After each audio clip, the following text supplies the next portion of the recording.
जय माता की दोस्तों, आपका हमारे YouTube चैनल अलौकिक रहस्य में हार्दिक स्वागत है। हम इस चैनल के माध्यम से आपके समक्ष अलौकिक घटनाओं का वर्णन करेंगे। यदि आपको हमारा यह वीडियो अच्छा लगे तो इसे लाइक करें, शेयर करें, चैनल को सब्सक्राइब करें और बेल आइकन को प्रेस करें ताकि आगे आने वाले वीडियोस के नोटिफिकेशन आपको समय पर मिल सकें। इस वीडियो में हम तारा जी के अनन्य भक्त वामदेव जी के प्रसंग की चर्चा करेंगे। सन 1837 में तारापीठ के निकट अटला नामक गांव में एक बंगाली ब्राह्मण सर्वेश्वरानंद चटर्जी के घर वामदेव जी का जन्म हुआ। वामदेव जी के पिता धार्मिक प्रवृत्ति के व्यक्ति थे। उनका मन हमेशा माता की भक्ति में ही लगा रहता था। वे नित्य धार्मिक ग्रंथों का पठन एवं भक्ति संगीत में लीन रहते थे। वे नित्य तारापीठ स्थित मंदिर जाकर माता की भक्ति संगीत के द्वारा आराधना करते थे। इसका गहरा प्रभाव वामदेव जी पर भी पड़ा। वह भी अपने पिता के साथ तारा जी की भक्ति में लीन रहने लगे। वे तारा जी को अपनी बड़ी माँ और अपनी सगी माँ को छोटी माँ कहते थे। उन्होंने अपने हाथों से तारा जी की एक प्रतिमा बनाई थी और उसका नित्य ही साज श्रृंगार किया करते थे।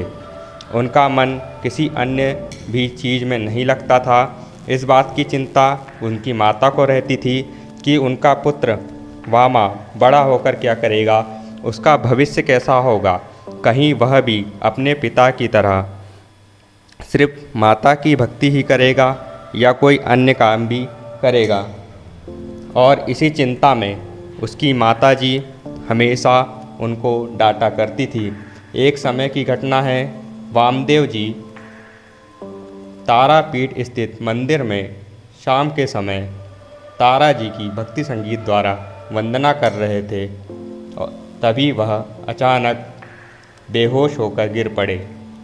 काफ़ी देर तक होश न आने पर उनकी माता व्याकुल होकर रोने लगी और तब यह स्थिति देखकर तारापीठ के पुजारी जी ने कहा कि बहन, तुम माता के पास जाओ और अपने पुत्र के लिए प्रार्थना करो। तब उनकी प्रार्थना करने पर माता तारा के आशीर्वाद से वामदेव जी को पुनः होश आ गया। वामदेव जी के होश आने पर सभी लोगों ने उनकी तरफ बहुत ही आश्चर्य भरी नज़र से देखा। तब उन्होंने कहा कि आप मुझे इतने आश्चर्य से क्यों देख रहे हैं, मैं तो अपनी बड़ी माँ से मिलने गया था। तब सभी लोगों ने उनकी ओर से दृष्टि हटा ली। एक अन्य घटना इस प्रकार है, जब वामदेव के घर में खाने के लिए अन्न का एक दाना भी नहीं रहता, तब वामदेव की माताजी अपने पति से कहती हैं कि आज हम सब लोग उपवास करेंगे क्योंकि आज हमारे घर पर खाने के लिए कुछ भी नहीं है। तब वामदेव जी के पिता उनसे कह देते हैं कि जो करेगी वो माता तारा ही करेगी। यह सुनकर वामदेव जी की माताजी व्याकुल और उदास होकर बैठ जाती हैं और उनके बच्चे भूख से बेहाल होकर रोने लगते हैं। तब वामदेव अपने पिता के साथ तारापीठ में जाकर माता से कहते हैं कि वह मेरे घर में खाने के लिए कुछ भी सामग्री भेजे। तभी चमत्कार होता है और एक सज्जन माता की इच्छा से वामदेव जी के घर खाद्य सामग्री, कपड़े और पैसे आदि उनकी माता को देकर चले जाते हैं।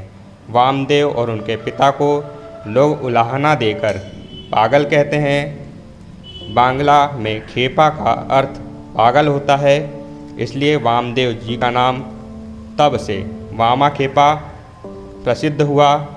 एक अन्य घटना इस प्रकार भी है, जब बाल्यकाल में वामा खेपा पाठशाला में पढ़ते थे तब गुरुजी उन्हें गृह कार्य देते थे और दूसरे दिन गुरुजी के पूछने पर गृह कार्य के जगह वह अपनी स्लेट पर माता तारा का चित्र और जय माँ तारा लिखा दिखाते हैं तो गुरुजी क्रोध कर वामदेव जी को विद्यालय से निकाल देते हैं। जय महाकाल।